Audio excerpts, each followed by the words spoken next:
मैं डीपी व्यास। आप डिजिटल व्याख्यान में आज हम राष्ट्रीय आय का अध्ययन करेंगे।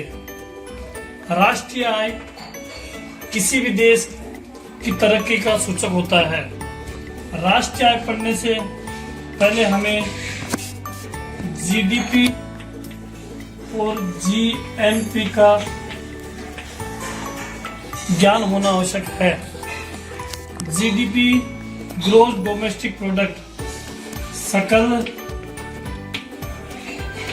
घरेलू उत्पाद क्या होता है? किसी देश की सीमाओं के भीतर एक वर्ष में उत्पादित वस्तुओं और सेवाओं का अंतिम मौद्रिक मूल्य का जो योग होता है वो जीडीपी होती है। उदाहरण के लिए जैसे ये हमारा देश भारत है, इस देश की सीमाओं के अंदर उत्पादित वस्तुओं और सेवाएं, उत्पादित वस्तुओं एवं सेवाओं का अंतिम मौद्रिक मूल्य का योग जीडीपी सकल घरेलू उत्पाद होता है। किसी देश की सीमाओं के भीतर उत्पादित वस्तुओं और सेवाओं का अंतिम मौद्रिक मूल्य जो होता है वो जीडीपी होता है। ये एक वित्तीय वर्ष का होना आवश्यक है, एक वर्ष या वित्तीय वर्ष का होता है। तो इस प्रकार हम कह सकते हैं एक देश की सीमाओं के अंदर उत्पादित वस्तुओं और सेवाओं का अंतिम मौद्रिक मूल्य जीडीपी कहलाता है। जीडीपी एक वित्तीय वर्ष के लिए होता है।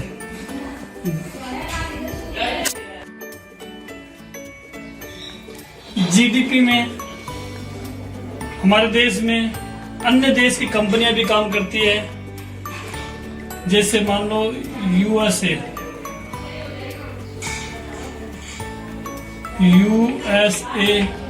ऑस्ट्रेलिया और भारत के लोग यहाँ वस्तुओं और सेवा उत्पादन करते हैं।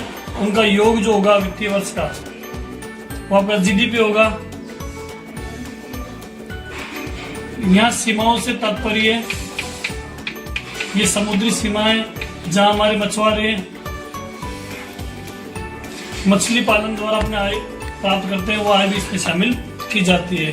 जब यूएसए, ऑस्ट्रेलिया और भारतीय मिलकर हमारे देश वस्तु सेवा उत्पादन करते हैं वो जीडीपी में शामिल होता है। अब हम जीएनपी की बात करते हैं। तो जीएनपी क्या होता है? जैसे हमारे देश के लोग भारत में तो काम करते ही हैं, इसके अलावा मान लो ये एक देश है, वहाँ यूएसए, यहाँ पे इंडिया वाले काम कर रहे हैं। एक ऑस्ट्रेलिया है,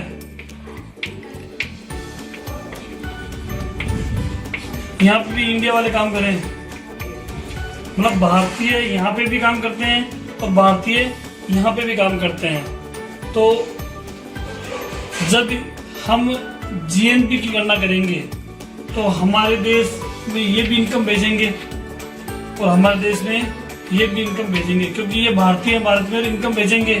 लेकिन यूएसए जो यहाँ पे प्रोडक्शन किया था, जहाँ अपनी आमदनी कमाई थी, उन्होंने अपने देश में भेज दी। इसी प्रकार ऑस्ट्रेलिया ने अपनी कमाई थी वो अपने देश में भेज दी। तो इस प्रकार विदेशी आय का भी लेन देन हुआ। तो जीडीपी में यदि हम NFIA जोड़ दें तो जीएनपी बन जाता है। जीडीपी में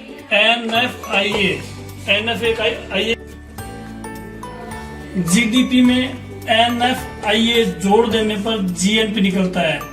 NFIA का मतलब net factor income from abroad, विदेशों से प्राप्त शुद्ध आय, विदेशों से प्राप्त शुद्ध आय। उदाहरण के लिए कि यूएसए में पैसा भेजा, यूएसए वालों ने वहां से भारतीयों ने यहाँ पैसा भेजा, ऑस्ट्रेलिया वालों ने ऑस्ट्रेलिया में पैसा भेजा, ऑस्ट्रेलिया के जो भारतीय हैं वो अपने भारत में पैसे भेजे। इस प्रकार इनका लेन देन जो हुआ, माना कि सब मैंने मिलकर 500 करोड़ रुपए तो भेज दिए बाहर, 500 करोड़ तो बाहर भेज दिए और 700 करोड़ हमारे यहाँ आ गए, तो ये 200 करोड़ जो हुआ वो NFI net factor income from abroad, विदेशों से प्राप्त आय कितनी होगी, 200 हो गई। कि यहाँ से कमाकर, भारत से कमाकर बाहर विदेशों भेजे वो 500 करोड़ और विदेशों से कमाकर भारत में आए 700 करोड़, तो ये NFI है 200 करोड़। तो जीडीपी में NFI जोड़ देंगे तो जीएनपी प्राप्त होगा। इस प्रकार हमने राष्ट्रीय आय में दो विचारधाराएं जीडीपी और जीएनपी पढ़ी है।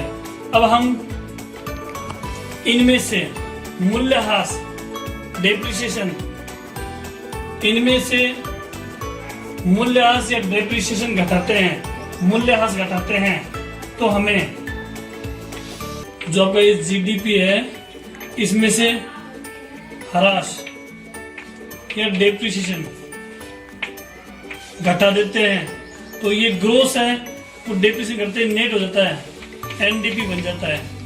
एनडीपी किसे कहते हैं, जब प्रश्न पूछा जाता है तो हमें बताना है कि ग्रोस डोमेस्टिक प्रोडक्ट में से मूल्य ह्रास, डेप्रिसिएशन को घटाने के पश्चात जो मद प्राप्त होती है वो एनडीपी होती है।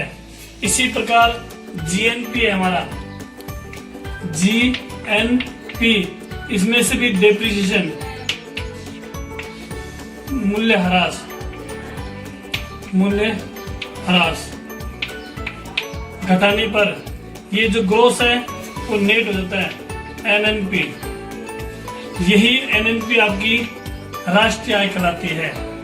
तो एनएनपी कैसे निकालते हैं, तो जीएनपी माइनस डेप्रिसिएशन। एनडीपी कैसे निकालते हैं, तो जीडीपी माइनस डेप्रिसिएशन। ये जी से डेप्रिसिएशन करते ही नेट बन जाता है, ग्रोथ से डेप्रिसिएशन करते ही नेट बन जाता है। डेप्रिसिएशन का मतलब किसी संपत्ति या संसाधन का उपयोग करने से उनके मूल्य में जो कमी आती है वो डेप्रिसिएशन होती है। तो आज हमने राष्ट्रीय आय में जीडीपी, जीएनपी, एनडीपी और एनएनपी पढ़ा है।